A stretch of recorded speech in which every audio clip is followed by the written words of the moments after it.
ನಮಸ್ಕಾರ. ಇಂದು ನಾವು ಪ್ರತಿಯೊಂದು ಕುಟುಂಬಕ್ಕೂ ಬಹಳ ಮುಖ್ಯವಾದ ವಿಷಯದ ಬಗ್ಗೆ ಮಾತನಾಡುತ್ತಿದ್ದೇವೆ. ಹಣಕಾಸು. ಹಣಕಾಸು ಎಂದರೆ ನಾವು ನಮ್ಮ ಹಣವನ್ನು ಹೇಗೆ ನಿರ್ವಹಿಸುತ್ತೇವೆ. ನಮ್ಮಲ್ಲಿ ಹಲವಾರು ಕೃಷಿ, ಕಾರ್ಮಿಕ ಕೆಲಸ ಅಥವಾ ಸಣ್ಣ ವ್ಯಾಪಾರಗಳ ಮೂಲಕ ಹಣವನ್ನು ಗಳಿಸುತ್ತಾರೆ. ಆದರೆ ಕೆಲವೊಮ್ಮೆ ಅದನ್ನು ಉಳಿಸಲು ಅಥವಾ ಬೆಳೆಸಲು ಉತ್ತಮ ಮಾರ್ಗ ನಮಗೆ ತಿಳಿದಿರುವುದಿಲ್ಲ. ಈ ವಿಡಿಯೋದಲ್ಲಿ ನಾವು 3 ವಿಷಯಗಳನ್ನು ಕಲಿಯುತ್ತೇವೆ. ಹಣಕಾಸು ಎಂದರೇನು, ಬ್ಯಾಂಕ್ ಖಾತೆಗಳ ಪ್ರಕಾರ ಯಾವುವು, ನಮ್ಮ ದೈನಂದಿನ ಜೀವನದ ಹಣಕಾಸು ಏಕೆ ಮುಖ್ಯ. ಹಣಕಾಸು 4 ವಿಷಯಗಳ ಬಗ್ಗೆ: ಗಳಿಕೆ, ಖರ್ಚು, ಉಳಿತಾಯ ಮತ್ತು ಹಣ ಬೆಳವಣಿಗೆ. ನಾವು ಎಷ್ಟು ಖರ್ಚು ಮಾಡಬೇಕು ಮತ್ತು ಎಷ್ಟು ಉಳಿಸಬೇಕು ಎಂದು ಯೋಚಿಸಿದಾಗ ನಾವು ಸಮಸ್ಯೆಯನ್ನು ತಪ್ಪಿಸಿಕೊಳ್ಳಬಹುದು ಮತ್ತು ಅವುಗಳನ್ನು ನಿವಾರಿಸಬಹುದು. ಮಕ್ಕಳ ಶಿಕ್ಷಣ, ನಮ್ಮ ಜಮೀನನ್ನು ಸುಧಾರಿಸುವುದು ಅಥವಾ ಸಣ್ಣ ವ್ಯವಹಾರವನ್ನು ಪ್ರಾರಂಭಿಸುವುದು ಇರಲಿ, ನಮ್ಮ ಕುಟುಂಬಕ್ಕೆ ಉತ್ತಮ ಭವಿಷ್ಯವನ್ನು ನಿರ್ಮಿಸಲು ಉತ್ತಮ ಆರ್ಥಿಕ ಅಭ್ಯಾಸಗಳು ನಮಗೆ ಸಹಾಯ ಮಾಡುತ್ತದೆ. ಮನೆಯಲ್ಲಿ ಹಣವನ್ನು ಇಡುವುದು ಯಾವಾಗಲೂ ಸುರಕ್ಷಿತವಲ್ಲ. ಬ್ಯಾಂಕುಗಳು ನಮ್ಮ ಹಣವನ್ನು ಸಂಗ್ರಹಿಸಲು ಸುರಕ್ಷಿತ ಸ್ಥಳವನ್ನು ಒದಗಿಸುತ್ತವೆ ಮತ್ತು ಅದು ಬೆಳೆಯಲು ಸಹಾಯ ಮಾಡುತ್ತದೆ. ಬ್ಯಾಂಕ್ ಖಾತೆಗಳ ಮೂಲಕ ಮುಖ್ಯ ವಿಧಗಳು ಇಲ್ಲಿವೆ. ಉಳಿತಾಯ ಖಾತೆ. ಇದು ಅತ್ಯಂತ ಸಾಮಾನ್ಯ ಖಾತೆಯಾಗಿದೆ.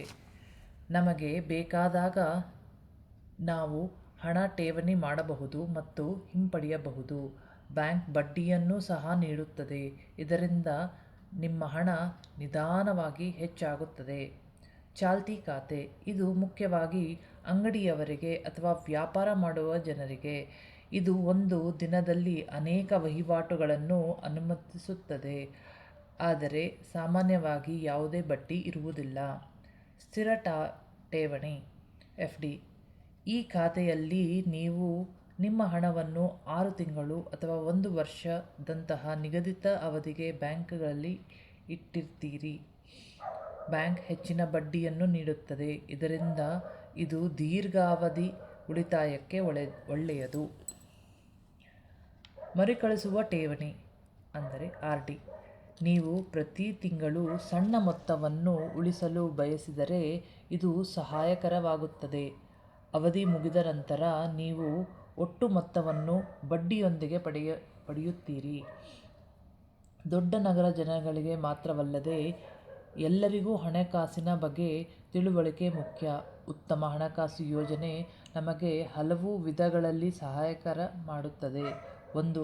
ತುರ್ತು ಸಂದರ್ಭಗಳಲ್ಲಿ ಸಹಾಯ ಮಾಡುತ್ತದೆ. ಅನಾರೋಗ್ಯ ಅಥವಾ ಬೆಳೆ ವೈಫಲ್ಯತೆಯ ಸಮಸ್ಯೆ ಸಂಭವಿಸಿದಾಗ ಉಳಿತಾಯವು ನಮ್ಮನ್ನು ಬೆಂಬಲಿಸುತ್ತದೆ. ಆರ್ಥಿಕ ಶಿಸ್ತನ್ನು ನಿರ್ಮಿಸುತ್ತದೆ. ಪ್ರತಿ ತಿಂಗಳು ಸ್ವಲ್ಪ ಉಳಿತಾಯ ಮಾಡುವುದರಿಂದ ನಮ್ಮ ಹಣವನ್ನು ಉತ್ತಮವಾಗಿ ನಿರ್ವಹಿಸಲು, ಅನಗತ್ಯ ಖರ್ಚುಗಳನ್ನು ನಿಯಂತ್ರಿಸಲು ಮತ್ತು ಭವಿಷ್ಯಕ್ಕಾಗಿ ಉತ್ತಮ ಅಭ್ಯಾಸಗಳನ್ನು ಬೆಳೆಸಿಕೊಳ್ಳಲು ನಮಗೆ ಕಲಿಸುತ್ತದೆ. 3. ಕುಟುಂಬದ ಗುರಿಗಳ ಬಗ್ಗೆ ಸಾಧಿಸಲು ಸಹಾಯ ಮಾಡುತ್ತದೆ.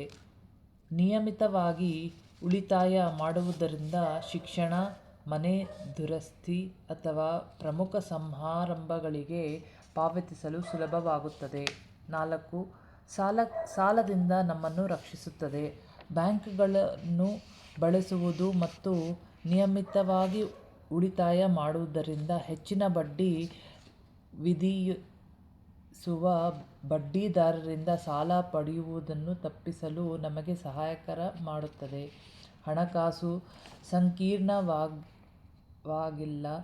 ಇದು ನಮ್ಮ ಹಣದಿಂದ ಬುದ್ಧಿವಂತಿಕೆಯಿಂದ ಉಳಿಸಿದಾಗ, ಬ್ಯಾಂಕ್ ಖಾತೆಗಳನ್ನು ಬಳಸಿದಾಗ ಮತ್ತು ಭವಿಷ್ಯಕ್ಕಾಗಿ ಯೋಚಿಸಿದಾಗ ನಮ್ಮ ಜೀವನವು ಹೆಚ್ಚು ಸುರಕ್ಷಿತವಾಗಿರುತ್ತದೆ. ಇದು ಮೊದಲ ಹೆಜ್ಜೆ. ಮುಂದಿನ ವಿಡಿಯೋದಲ್ಲಿ ನಾವು ಡಿಜಿಟಲ್ ಪಾವತಿ, ಸಾಲಗಳು, ವಿಮೆ ಮತ್ತು ಹೆಚ್ಚಿನವುಗಳ ಬಗ್ಗೆ ಕಲಿಯುತ್ತೇವೆ.